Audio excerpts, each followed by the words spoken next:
हाँ जी स्टूडेंट्स, आज फिर हम एक्सरसाइज नंबर 4.2 गुणनखंड विधि के द्वारा द्विघात समीकरण के मूल ज्ञात करने की विधि गुणनखंड विधि के बारे में और एग्जाम्पल करेंगे कि आपको ये कॉन्सेप्ट बिल्कुल क्लियर हो जाए। तो आप देखें 2x² plus x minus 6 equal to 0। तो हमने कैसे किया था, फिर वही रिपीट कि आपकी जो एक्स स्क्वायर वाली टर्म है उसको बिना एक्स वाली टर्म से मल्टीप्लाई, एक्स स्क्वायर वाली टर्म इस बार क्या है 2x² और बिना एक्स वाली टर्म क्या है 6। तो आप इनकी मल्टीप्लाई करें 2x² की 6 से, 2 की 6 से करूँगा तो 12x², पर ये किसके बनेंगे माइनस के 12x² बन गया। अब हमें दो ऐसे नंबर ढूंढने हैं उनकी मल्टीप्लाई 12 बने और जोड़ने पर ऐड करने पर वो हमारे पास कितने एक्स आए, बीच वाले वो कितने एक्स हैं हमारे पास, एक एक्स। तो आपको पता है 12 किसकी मल्टीप्लाई करने पर बनता है 6 और 2 की। पर अब अगर आप इनको जोड़ोगे तो 6 में से 2 माइनस करें तो 4 बचता है, 6 में 2 प्लस करें तो 8, ये काम नहीं आएगा। आप किसकी मल्टीप्लाई करें 4 और 3 की। 4 की अगर आप 3 से मल्टीप्लाई करें, उसी तरह एक एक्स इसको दें और एक एक्स इसको दें तो 4x की 3x से 12x², पर x² किसके 12x² किसके चाहिए माइनस के। अब माइनस का साइन 4x को देना है या 3x को, वो ध्यान रखें।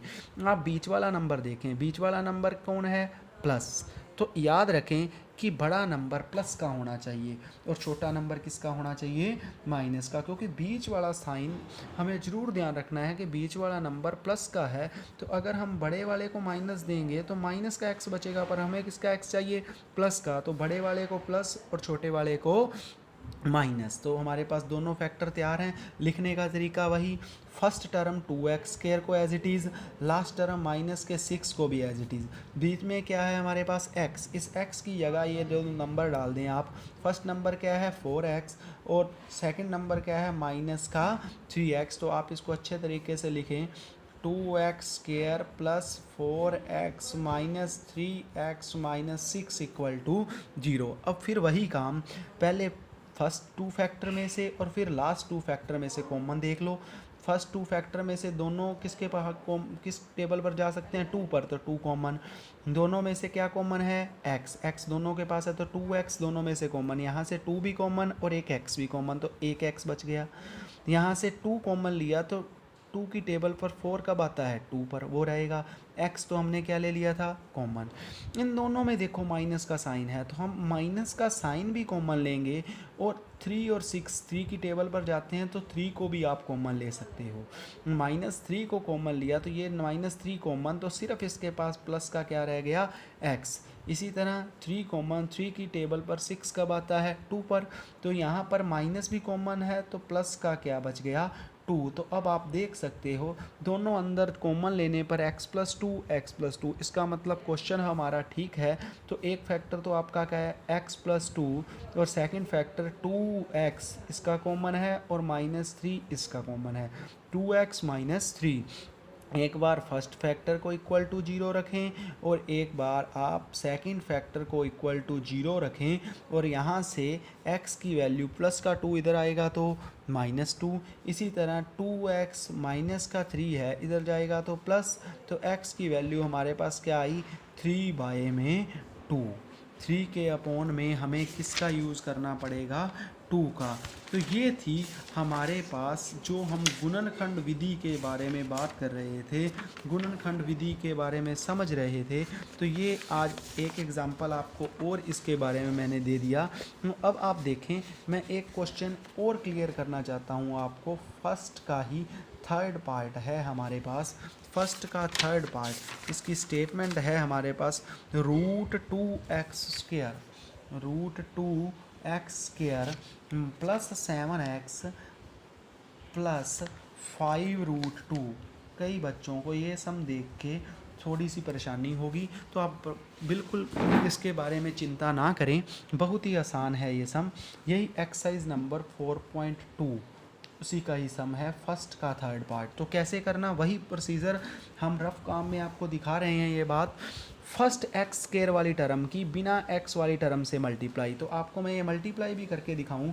√2x² की 5√2 से मल्टीप्लाई। तो बेटा ये आपको नॉलेज अच्छी तरह होनी चाहिए कि अगर रूट वाला 3 की √3 से मल्टीप्लाई करें तो हमारे पास सिर्फ 3 रह जाता है।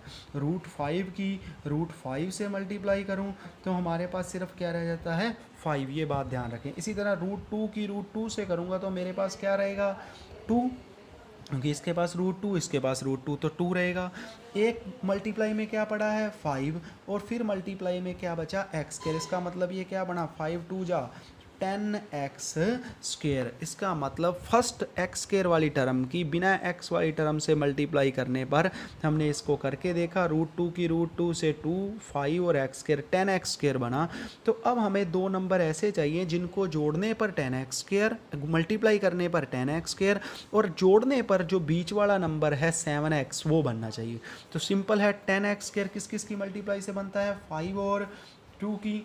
5 के साथ भी x, 2 के साथ भी x, और 5x और 2x को जोड़ेंगे तो 5 और 2 को जोड़े तो सिंपल क्या बनेगा 7। तो हमारे पास ये बिल्कुल तैयार है। कैसे लिखेंगे first term √2x² as it is, last term 5√2 as it is. और अब हमारे पास दो नंबर हैं बेटा यहाँ पर, तो आप उन दोनों नंबर को लिखें। वो दोनों नंबर हमारे पास क्या हैं, एक तो 5x और एक 2x। तो आप इनको राइट करें 5x एंड 2x, इसको बीच में राइट कर दिया। 7x की जगह दो फैक्टर थे 5x एंड 2x। तो अब आप इनमें से कॉमन देखें, फर्स्ट 2 में से कॉमन और लास्ट 2 में से कॉमन। ये बहुत ध्यान से देखें बेटा आप, इसमें √2 इसमें 5 तो कुछ कॉमन नहीं है, पर x² और x है तो एक x हम इन दोनों में कॉमन लें तो हमारे पास यहाँ अंदर क्या रह जाएगा √2x। तो यहाँ से x कॉमन लिया तो क्या बच गया 5। इसी तरह यहाँ पर हमें थोड़ा सा सोचना पड़ेगा कि यहाँ 2x है और यहाँ 5√2 है। तो आपको यहाँ पर मैं एक बात बताऊँ कि अगर बेटा √2 की √2 से मल्टीप्लाई करें तो आपको पता है ये 2 बनता है। ये बात क्लियर है। तो अगर मैं 2 की जगह √2 गुना √2 दो बार लिखूं तो इसमें भी कोई फ़र्क नहीं है।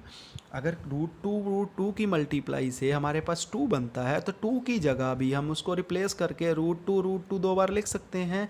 तो आप यहीं पर वो काम करोगे, ये जो 2x है इस 2x को ऐसे लिख लें √2 का स्क्वायर लिख लें। अगर आपको ऐसे नहीं समझ आता तो मैं अलग अलग लिख के दिखा रहा हूँ। 2 की जगह मैंने क्या लिखा √2 दो बार लिख दिया। मल्टीप्लाई में इसके क्या पड़ा है x प्लस 5√2 इक्वल टू 0। अब इन दोनों में से कॉमन लेने वाला काम करेंगे। इनमें से तो कॉमन पहले ही ले लिया, √2x प्लस 5 बचा। यहाँ से आप देखें इसके पास √2 इसके पास √2, तो √2 को आप बेटा क्या ले लें कॉमन। तो इसके पास क्या बचा √2 एक बच गया और साथ क्या बच गया x, और इसके पास √2 था वो कॉमन आ गया। तो यहाँ पर क्या बचा सिर्फ 5। तो आप देख सकते हो ये दोनों अंदर वाले फैक्टर सेम हैं। तो इनको आप एक बार लिखें √2x प्लस 5 एंड एक बार आप इसका कॉमन क्या था x और सेकंड में कॉमन √2 प्लस का, तो वो एक फैक्टर बनेगा। तो इन दोनों फैक्टर को आप अलग अलग इक्वल टू 0 लिखें, x प्लस √2 भी इक्वल टू 0। तो यहाँ से बेटा √2x प्लस का 5 इधर आएगा तो माइनस x की वैल्यू -5/√2, और यहाँ से आप देखें x की वैल्यू प्लस का √2 इधर जाएगा तो माइनस का √2। इस वैल्यू में बेटा हमें पता है कभी भी रूट वाली टर्म नीचे नहीं आती। तो ये आपने रैशनलाइजेशन का कॉन्सेप्ट 9th में भी सीखा था। -5 में √2 है तो अगर नीचे कभी भी रूट वाली टर्म आए तो उसी से ऊपर मल्टीप्लाई उसी से नीचे। तो आपके पास ऊपर तो क्या बन गया -5√2 और नीचे अभी हमने सीखा है कि √2 की √2 से मल्टीप्लाई करें तो क्या बनेगा 2। तो ये हमारे पास x की एक वैल्यू आई। तो ये आपके पास इसके मूल क्वाड्रेटिक इक्वेशन द्विघात समीकरण के मूल आ गए। x का एक मूल आया है -5√2/2 और एक -√2। बेटा उम्मीद करता हूँ कि ये कॉन्सेप्ट आपको बहुत अच्छी तरह समझ आया होगा। अगर फिर भी कोई प्रॉब्लम है तो आप मेरे से पर्सनली मेरे यूट्यूब चैनल पर और वैसे भी कॉन्टैक्ट नंबर पर कॉन्टैक्ट करके कोई भी क्वेरी हो तो आप पूछ सकते हो और इसको अच्छे तरह से क्लियर करें। धन्यवाद।